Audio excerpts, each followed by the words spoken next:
set. Chinese ka ba rin, Joe? Oo. De Los Reyes po talaga. Elizabeth de Los Reyes.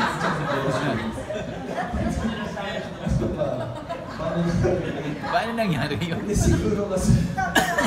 Huwag ka lang tawa ng tawa, nagugulo ako eh.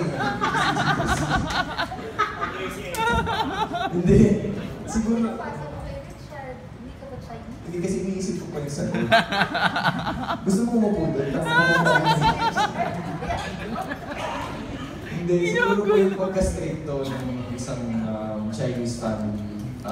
May mga traditions kayo pina-follow, meron kayo mga damit na kailangan po yung isuot. May mga ganong bagay na kailangan nyo, kahit anong gawin nyo, kailangan nyo suotin, kailangan nyo gawin. Siguro dun sa parte na yun, yun yung nakaka-relate kami. Pero like for this movie kasi, for our family, we're hiwa-hiwalay kami. Hindi namin makonsider yung sarili namin as family. So doon lumikot yung kwento na kahit Chinese family kami na ang representation namin sa publiko, iisa, successful, mayaman. Pero pagdating namin sa bahay, hindi kami din. We're not united. Nakaka-relate ako dito sa Manong po si Chinoy kasi there are a lot of Chinese families na parang ganun yung situation nila.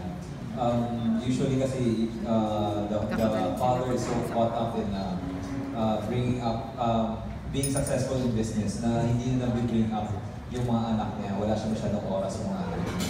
So ito yung ugat ng problema sa mga modern Chinese families. Pero dito niyo makikita kung paano na resolve yung conflict.